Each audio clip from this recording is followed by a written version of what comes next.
Episode 111 of Five Drinks or Midnight. In the show, we bring the questions, guests bring the drinks. We try to wrap up before midnight. Today, we are talking to Brandi Bowles, co-founder of Boss Molly Bourbon. Before we do, like, subscribe, hit the bells, the whistles, leave a comment if you like what we're doing. It really help us out.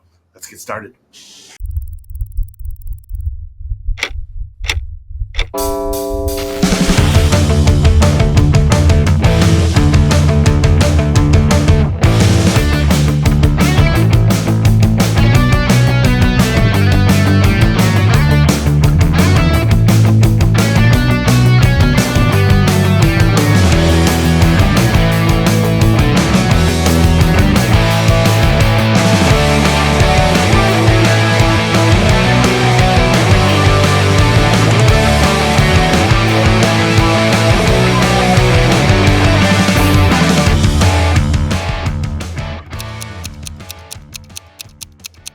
Brandi, thank you so much for joining us. Five Drinks or Midnight, 5 drinks, 5 questions. How are you doing today?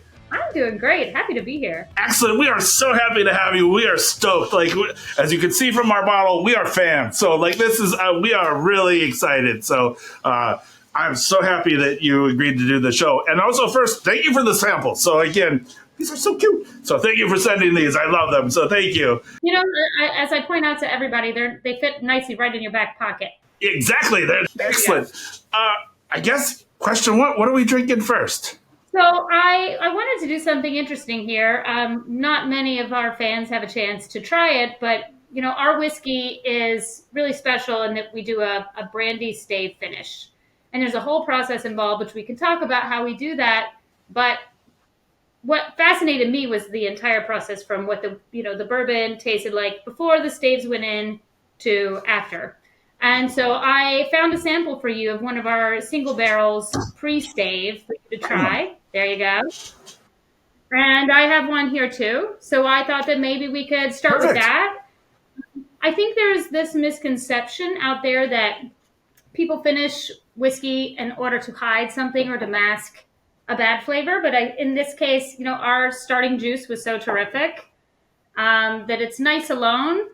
And then you're going to try it finished as we sell it with the brandy sort of infused into the whiskey. So this is unstaved. Wow, it's so different. It is different. Yeah. I mean, the staving process is absolutely wild, similar to a cask finish. I mean, the things you can do to whiskey just to add layers of flavor to it or different spice to it. But, you know, we love it straight. Yeah, no, it was... cheers. Yep, that's a good Saturday. We're ready to go now. Hot damn. Something else, this will be 100 proof because we do a very low entry proof into the barrels. Okay. So it never gets higher than 100 proof. That is literally, it comes out of the barrel like that. And maybe a little bit higher just from the aging process. But so it's got a little slight more bite than the finished product, but just a different kind of spice. Oh, that's so damn good. Yeah, wow. I mean, it really is. The mash bill was just terrific. And I think at the end of the day, you get that wheat on it. It's a wheated bourbon. So you get just a little bit of sweetness on the end there. Oh, it's so damn good.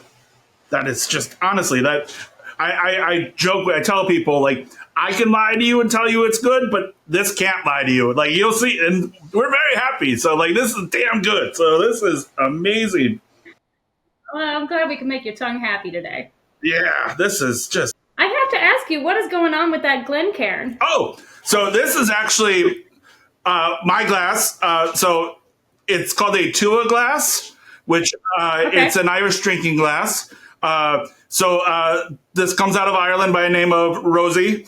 And Rosie Goswell. And she actually makes this glass, but it's Whiskey Wednesday branded. But it is...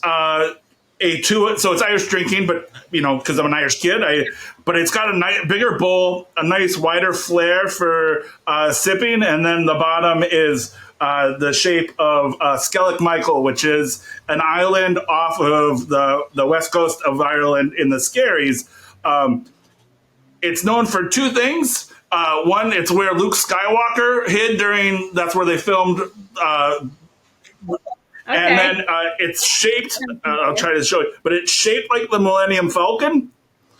So, which is not by any, it's just coincidence, but it has a cut in the island for it, and that's where the archangel Michael fell to earth. So Skeleton Michael means screaming angel or screaming Michael. So when he fell to earth, he landed in Scaries, and that's why there's a cut in the island. So, but it's a very nice glass. I'm a big fan. Rosie is amazing.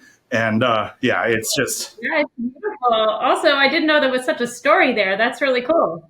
It caught my eye Yeah, immediately. we'll get you some. So it's a perfect way to drink any eye. And it also is built so you can decant it. So it sits nicely on your. Gorgeous. So I've never tried that with this glass. I'm afraid I might actually cause a computer malfunction. yeah. There we go. There we go. But This one, my buddy Sean made these. This is I live in Maplewood, New Jersey, and this is the Soma Whiskey Club nice. glass. Is that? And we have a little whiskey group that gets together once a month, and we have like theme nights. You know, we'll do bourbons under $30 or international whiskeys, whatever it may be, and we just get together and drink. Nice. So we have this nice glass. That's fucking awesome. And is that like the one or glass? Yeah, that's exactly right. Look at you. You're nice. So yeah, those are amazing too. Like those are really great glasses. But yeah. Yeah, they make beautiful glasses. All right. Well, question one, it's the same for everybody. Question one is, how'd you get started in the whiskey business? Completely by chance. I did grow up in Kentucky, and I'm sure you know a lot of Kentucky folk. We are very much steeped in whiskey from childhood. I like to say that, like, even before you can legally drink, the flavors of whiskey are literally everywhere. They're in the steak sauce. They're in the bourbon balls that are at every holiday. So we're a whiskey drinking, derby loving family. Okay. So it was always on my radar. It was always an interest. And when I moved to New York in my 20s, you know, I was a little surprised that not everybody drank bourbon. I was also, and I don't think I'd even ever tried like an Irish whiskey. To be fair, like it's truly just bourbon. And I have a few family members who work in the industry as well. So I had found my people in New York. I was working in book publishing. Somebody was kind enough to invite me to an all-girls poker group. Okay. And we played poker together for over a decade. So that was a blast. And it was very casual. We'd play Texas Hold'em, usually at someone's apartment because we were in our 20s in New York. Nice. Sometimes in Queens. And eventually, you know, what happens is people start getting married. They start having babies, like group of women. Some people start moving across the country. And we were at a travel game. Now, mind you, we had already been drinking a lot of whiskey. As one does. Exactly. And I am not the best poker player when drunk, so I lost a lot of money. And we always drank a lot of whiskey at these bourbon nights, and poker nights. Someone had a baby, moved away. We were at a travel game. And so we'd all, you know, gotten an Airbnb to hang out and play cards, and everybody brought whiskey. And it just so happened that night that all the whiskeys we brought were named after 100-year-old dead men. Okay.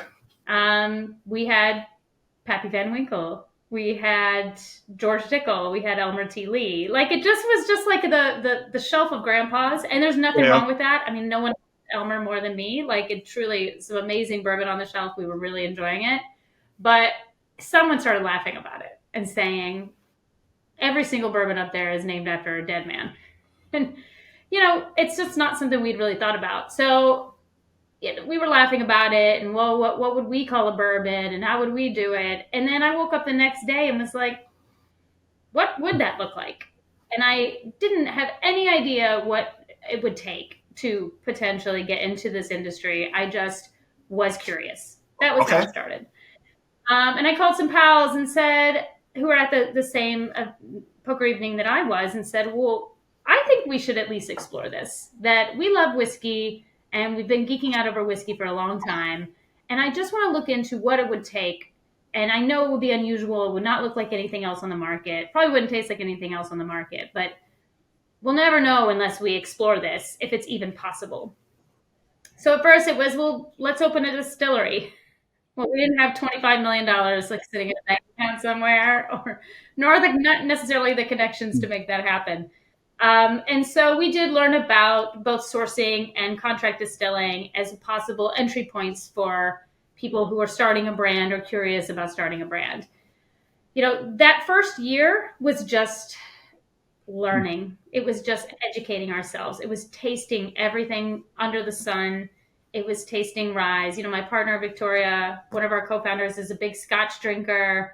Uh, One of our other partners is a big cocktail enthusiast. So we all kind of came to it from a different place. But that first year was just taste everything. And then we started visiting distilleries. Awesome. It did not suck. Yeah. Sounds terrible. It was really, really fun. Of course, we did the MGP tour with the hard hats. We were trying to learn as much as we could online, which I'll tell you, there's very little out there of, how much it might cost to put a couple thousand bottles on the market to start. But we did the best we could with our projections. Boy, were we way off. Okay. But we found a distillery that was making a wheated mash bill. We'd already decided that really was where all three of our palates intersected, because we really all had very different tastes. But everybody loved wheaters, and we ended up initially working with Southern Distilling. They had a wheated bourbon program that was very good. So they started producing for us. And it took us years. I mean, not only to age the whiskey, but to create the design, the label, to figure out all of the regulatory hurdles. I mean, really, when you're just starting from zero, there is a lot. Yeah, I can imagine. But that was the fun of it, I mean, really and truly, I've always been of the mindset that if you don't know how to do something, you could teach yourself. Yep. I was intimidated by distilling, therefore I do not distill. There are so many people out there, men and women, who are just so terrifically talented. And it felt like if I were to enter that field now, as in my, I guess, late 30s then, now early 40s, that I would have such a huge learning curve. I would never catch up. So we thought, there are people out there who are great distillers, but what can we do to make this whiskey our own? We don't just want to hit click and repeat and put something in a bottle that another distillery made. And so for us, that ended up being the finish, which we can talk about too. But that all just sort of happened along the way of those first year plus of educating ourselves and tasting everything until we all had an idea that we were very excited That's about. awesome. Yeah. Again, I think that is just a really freaking awesome origin story, and we have a few questions to follow up on that, but we'll save those for farther down the line. But do you remember what bottle you brought to that event? What bottle did I bring? Maybe I might have brought the Colonel Taylor. Okay. And then did you win or lose? Oh, I was always losing. It's true. Listen, I love cards. I've been playing. My family also played cards my whole life. We played folk poker for quarters, so it'd have 3 cards that were wild. Everybody had a royal flush. It was just a ridiculous, fun family game. We always played on holidays. My parents played when I was a little kid, and then I got in on the action. Some of these gals are more serious. We played Hold'em, $20 buy-in, pretty standard game. But I just have too much fun talking and enjoying my friends and gossiping, and I get distracted. And I will say, Victoria, one of our co-founders, was one of the two girls in the group that were very savvy. You could see when everyone else was starting to get a little bit too drunk, and then they were going on. Right. There was some aggressive poker playing, believe it or not. But no, I don't. I love it, and now and again I would get lucky, but I was just not the best at bluffing, not the best at reading the room. Nobody played cards with me after watching this, because I will admit that I would get fleeced sometimes. But I had a good time. I had a great time, and it was worth it. I was more about the drinking and drinking. I mean, Whiskey Wednesdays is always drinking about friends. So again, if that means you got to lose money to drink with your friends, I think that's a really great motto. But and then your other 2 business partners, they're from the same poker group then as well, or are they? Yeah, that's right. Kate and Victoria, and they're great. I mean, we actually don't play cards as much as we used to. Both don't have time, and the rest of the group ended up really scattering. And I think that happened somewhat during the pandemic. And we tried to continue meeting together, but it just is Yeah. complicated. Babies and travel. We've got friends now on the West Coast. So everyone is still very close, and all of that group, they are very supportive of the brand overall. They feel like it's Okay. their own.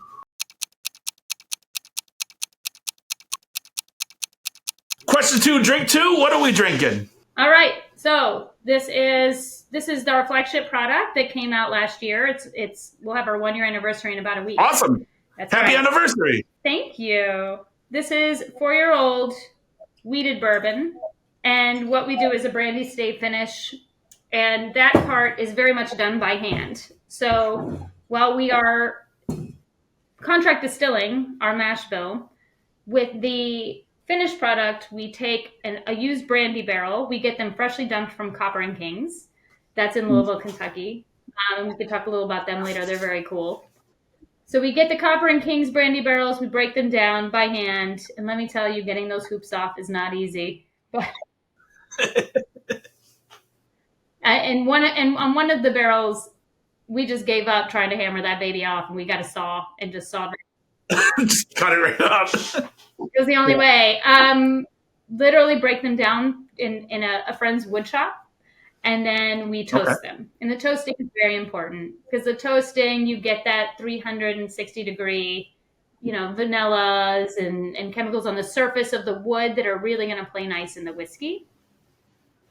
So we toast it for really about 3 hours, and then we drive down to the distillery and we put it right into the whiskey, and then we taste every week until we feel like it's ready. Awesome. So that's how we did it. Yeah, and I mean, and the whole brandy of it all. I mean, I was not a huge brandy drinker, even though yes, my name is Brandi. But one of the ways we discovered the beauty of a brandy finished whiskey was through Bardstown Bourbon Company. They're one of their early collaboration series. They don't produce it anymore, but they had made whiskey finished in a Copper and Kings brandy cask. Just a coincidence that we used the same one, but it was so incredible that was sort of the direction we knew we wanted to go. Awesome. This is big fan of this. This is absolutely amazing. I love this. This is so good. As you can see, my bottle's half, 3/4 gone. So it's a little different. I mean, now even coming from the stave or the non-stave, Yeah. like wow, like now even more. You can really see what it does, right? It really adds, like, I think, a couple different layers to it, where you get, like, on the nose, I think it's just a little bit richer. Yeah. It's more of it's got that greasiness to it. I was gonna say that I always, it has a little bit more of the stickiness on the like the back of the throat. Like it has like it just feels like it lingers just a little bit longer than.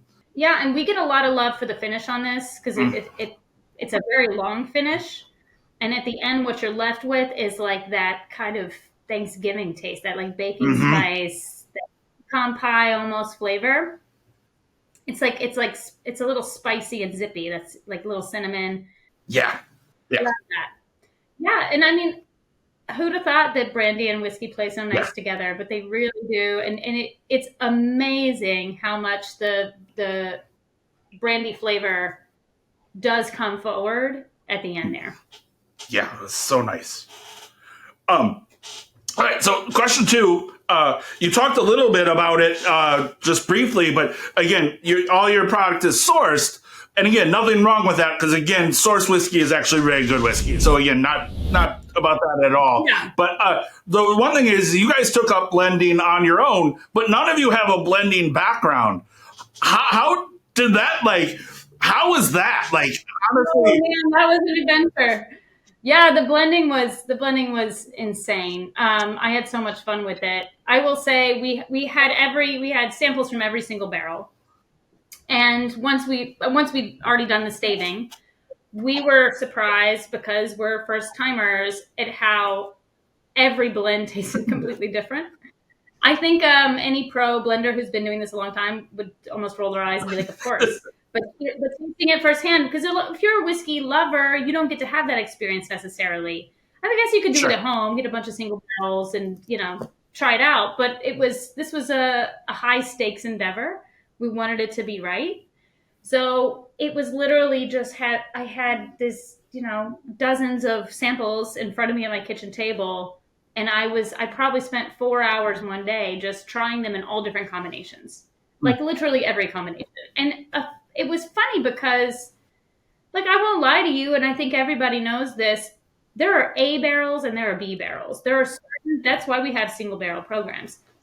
Same mash, same everything, same rick house, same floor. And yet, certain barrels were magic and certain barrels were just fine. And really, blending them was an art. I mean, if I put all the magic barrels together and then I dumped the rest, sure, that would be amazing. But in some cases, you could take 3 A barrels and suddenly you had a B product. It was fascinating. So I was trying them in all different combinations. And I will say there was one barrel that would not play nice with any blend. No matter what I did, if I put this whiskey in any combination with anything else, it just got weird. So we left it out. It was like, we can't, let's hold this, let's age it, let's see what happens to it. But at the end of the day, this is making everything, even though it's a fine barrel by itself, it's making everything else taste weird. So it really was figuring out, like, what are the combinations. And then once I thought I had it, I called my partners and said, I think this is it, but try everything first. Do your own experiments, see how you feel. And we all felt really strongly that, like, these 4 barrels go together, these 5 go together. Like, we just grouped them. And then it was time to bottle. We told the distiller, like, this is how you have to do it. Okay. So it was very much just experimenting and using our own palates, which ultimately is the job. Right. I mean, because there's not like a special Geiger counter or like a chemistry test to tell if it's the right blend. Yeah. No, and again, I think because again, that is like you just did like my dream job, and you just went and fucking did it, which I think is really fucking awesome because you're like, I just gonna drink to find something, drink what I like. So therefore, you blend till you find something that you like, and I think that is just so freaking awesome. And I swear, I actually can tell. I can tell when because obviously I've drank a lot of Basmati. When I taste our bottles, I'm like, this is the second blend. Like, I know exactly. They're very mildly different. It's so mild that you would probably never be able to tell. But I just spent so much time tasting, and I can tell, like, which ones go with which bottles because they were all bottled differently. So here's the question for us: is as we get bigger, will we ever get to a point like the big 6 whatever bourbons where they're just dumping in huge batches? Maybe, but it's hard to imagine. I think in for the next several years, we're just going to be tasting every barrel and figuring it out. That's awesome.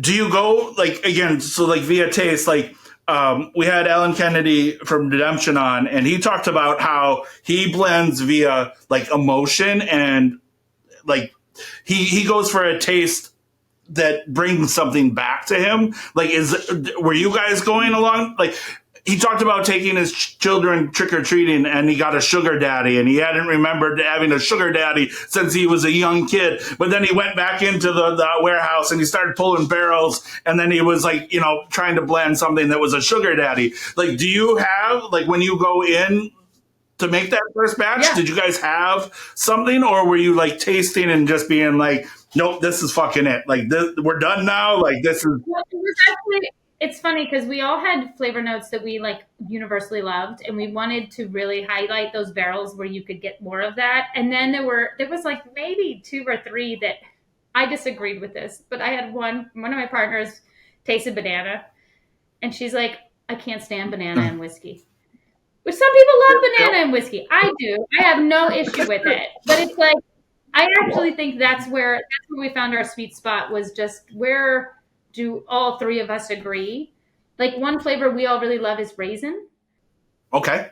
You could really pick that up on certain barrels. And so we tried to blend in a way that you could still get those raisin notes on there. Almond, there's a little bit of a nuttiness to our product. That was very apparent from day one, even before we staved. And that was something we really wanted to highlight and lean into. So it was more about, like, what are the flavor notes that we're really excited about and we all agree on? Because, I love a banana inflected whiskey, but just I have a business partner who's just like, let's Yeah. avoid that. I think banana's a slippery slope. This I was always a bourbon drinker, mostly neat. And coming around to cocktails is like a last few years thing for me. And this is the one damn cocktail I can memorize because it's one and One. three ingredients, one and one and one. I don't have to look anything Super up. easy. So 1 ounce Campari, 1 ounce vermouth, 1 ounce bourbon. Okay. Filled glass. Look at that frosty. Look at that. That's very nice. All right, now we've got a Boulevardier happening in a frosty glass. All right. Cheers. Oh, that's fun. That's Saturday in a glass. Oh yeah, that's so damn good. That's so fun. Honestly, they're pretty to look at, fun to drink. They're easy to make. It's a rare. So would you say that your flavor profile is a little bit more bitter than the sweet? 100%. 100%. That's just what I enjoy. I have also come around to absinthe as like my after dinner drink. I love absinthe. So I have a drink I'm going to send you the recipe for because I think your guys' stuff and then the absinthe, it will work perfectly for us. But I would love yeah. that. Absolutely. It's called the King Shit a Fuck Mountain. So, because once you're at the top of the mountain, there's only one way down, and this drink is a good way to get down. So, like, it just. I love it. It's all downhill from there. Yeah. King Shit a Fuck Mountain. All right. Cheers. All right. So, question 3. Okay. Your project is 5 years in the making. It's your first year in market. What is one of the biggest unexpected challenges, and what also is next? Good question. Unexpected challenges. I mean, you don't know what you don't know until you're in this business, and so there's been a lot that was unexpected along the way, and a lot we sort of had to figure out or just take a flyer on, you know. But you're selling in New York City. Like, New York City is the most crowded spirit space in the world, probably. I mean, maybe in Tokyo, there's competition. But on one hand, there's so many bars and it's so overwhelming. And on the other hand, they are being pitched everything multiple times a day. So, like, just finding the restaurants and bars and bartenders on the on-premise side that are really excited for craft spirits, you know, that's been an ongoing process. And again, it's one of those jobs that, like tasting whiskey and visiting distilleries, it's good homework. It's fun homework to like go around and get to know bartenders and see what they need and what they're excited about. But that's just it. It's just like, it's this whole industry, and it's actually a very tight-knit industry where a lot of people who are in the spirit space or the sales space like came from bartending. I am the only person in my entire family, nuclear family, that was not a bartender at some point. Okay. Now, I can do it. I have done it to support, like, you know, happy hours at bars or fundraisers. Like, I can pour a few drinks. Like I told you, I can memorize a Boulevardier because it's only 3 ingredients. And I have so much respect for bartenders, like 7 times the respect I had before I started this, because I see what how they work and what they do every day, and just the sheer amount of you know, needs that they're serving. Because it's not just the customer's needs. Customer comes first, sure. But it's also like the manager's needs, or maybe the owner's trying to push a certain product. And then they've got, you know, friends in the space, and they've got the drinks that they like, and they've got like to make all these decisions all the time. So I do think that bartenders are awesome and a very key part of this business. But I'm like playing catch up here, you know, because I wasn't a bartender in New York.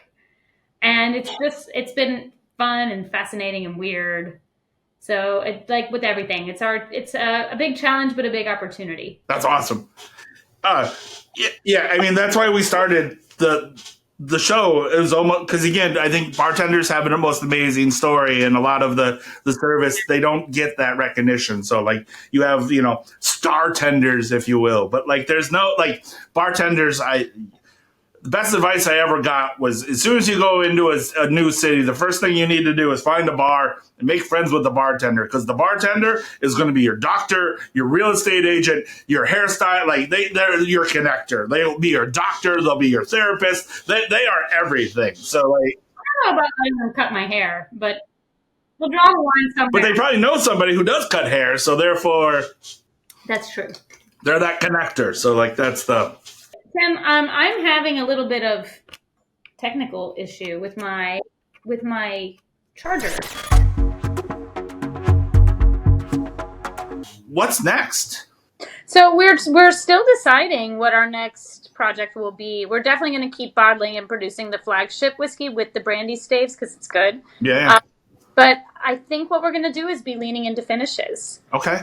So we've been talking to a secondary barrel company that works with European wineries and distilleries and has all kinds of really amazing casks that they can get a hold of.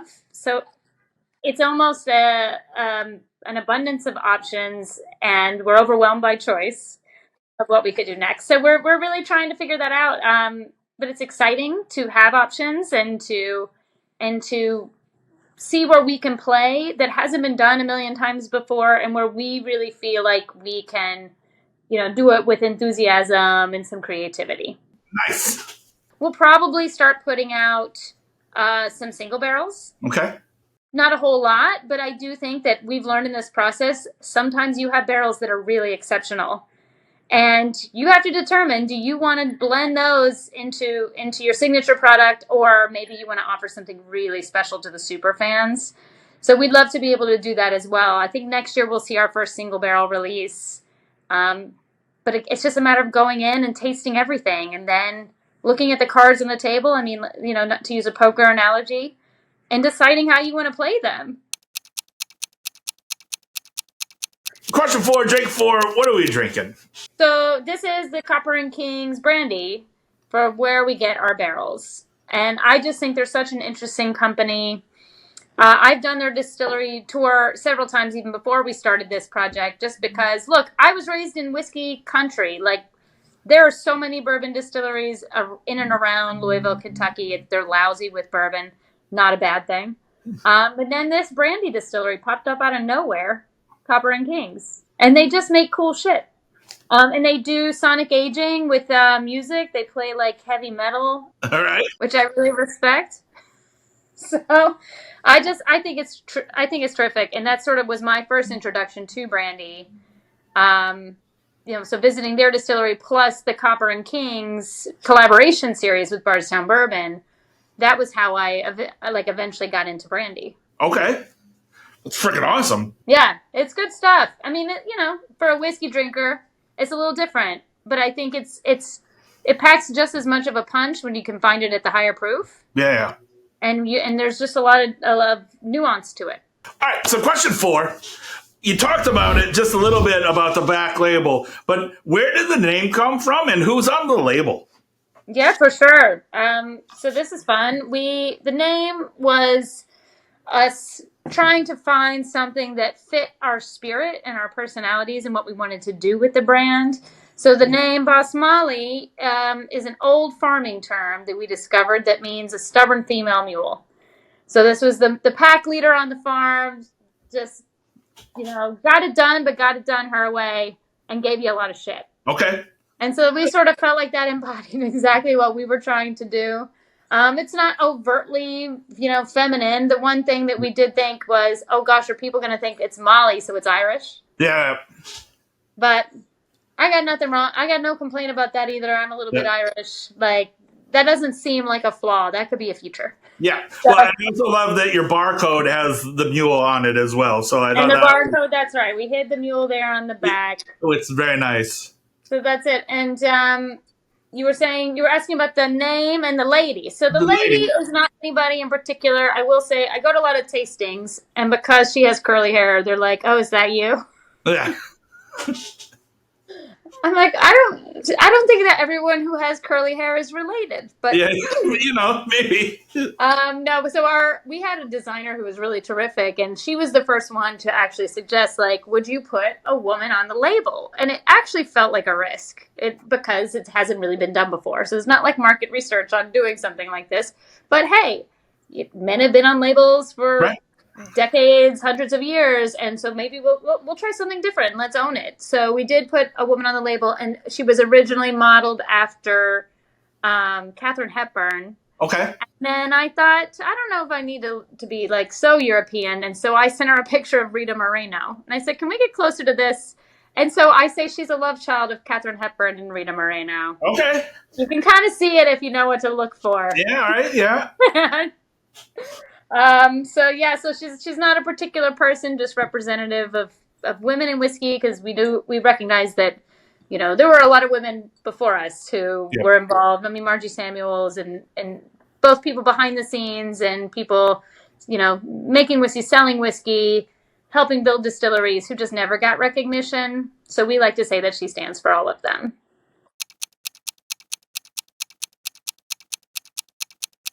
Are you sure you weren't a bartender? I just play one on TV, so it's just on the interwebs. On the interwebs. All right, here we go. Let's see how this came out. Yeah. It's looking good so far. Good. You know the story behind the rattlesnake, right? I do not. They named it the rattlesnake because they say it can either cure a rattlesnake bite or kill rattlesnakes or make you see rattlesnakes. All right. Probably the latter. Probably the latter. It's probably because all that absinthe. There we go. Look at that. All right. Cheers. Cheers. Oh, yeah. That's a fucking delicious drink. It is. That is really fucking good. It's just like something else. And you do get a little bit of the licorice. By the way, there are many rattlesnake recipes that just do an absinthe wash.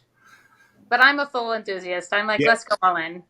All right. So question 5 comes down to the flip of the Whiskey Wednesday coin. You can flip it. You can spin it. You can do whatever you want. And it weighs like 70 pounds. It's a heavy one. So when I was a kid in Kentucky, I played this terrible game that you stupid teenagers play. Pogs? And we called it quarters. Okay. And we would spin a quarter, and then if the quarter, you can't really see, but like if the quarter kept spinning, you flick it, and then your friend had to flick it, and your friend had to flick it. Okay. And if someone flicked the quarter and it fell, they had to put their knuckle on the table and have someone fling the quarter into their knuckles. That sounds terrible. It was.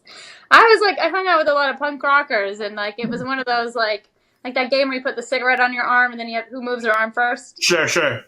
It was like a stupid teenage game like that, where you would, if you couldn't keep the quarter spinning, you got punished by having a quarter flicked into your knuckle. For me, quarters was you throw a quarter into a shot glass, and if you made it, then you get to give the person the drink. But it was the next person. Well, that one had a happy ending. This one just ended with bloody knuckles. Yeah, it just sounds, again, you're just proving how much more badass that you are. So, but I am very good at spinning things because I do hurt me. All right. All right. All right.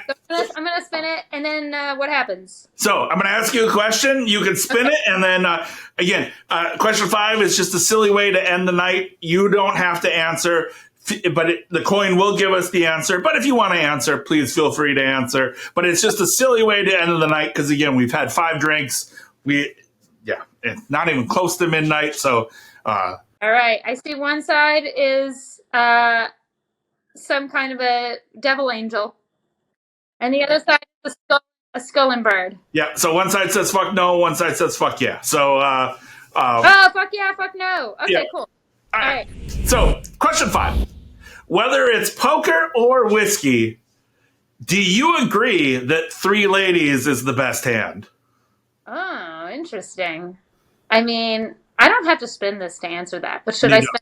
You don't have to. I mean, we know the answer is fuck yeah. All right, I'm gonna say fuck yeah. Yeah. I'm gonna spin, and it landed on fuck yeah. There we go. All right, perfect. The universe agrees with me. Yes, there you go. Amazing. This thing is super fucking cool. This was so fun. I've really enjoyed every minute of it. Here we are, Brandi. 5 drinks down, 5 questions answered. Thank you so much for joining us. Thank you.